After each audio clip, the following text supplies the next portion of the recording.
Premier লিগে এবার hat trick করলেন ব্রেন্টফোর্ডের সেলেসা ফরওয়ার্ড ইগোর থিয়াগো।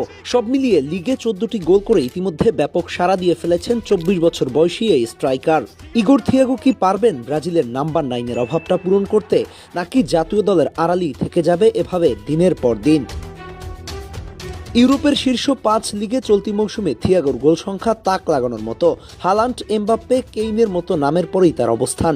এটাই বলে দেয় সে এখন আর প্রমিজিং পর্যায়ে নেই, সে পারফর্ম করে এলিট লেভেলে।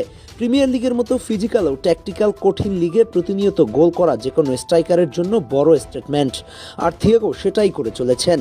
থিয়াগোর সবচেয়ে বড় শক্তি তার ফিনিশিং বৈচিত্র্য, বক্সের ভেতরে ঠান্ডা মাথা, কম টাচে সিদ্ধান্ত নেওয়ার ক্ষমতা এবং দুই পা দিয়েই গোল করার দক্ষতা তাকে ভয়ঙ্কর করে তুলেছে। শুধু স্ট্রাইকার হিসেবে দাঁড়িয়ে থাকা নয়, সে লাইনে ড্রপ করে খেলতে পারে, ডিফেন্ডারদের টেনে বের করে আনে এবং সতীর্থদের জন্য স্পেস তৈরি করে। সেট পিসেও কার্যকর এই স্ট্রাইকার। হেডিং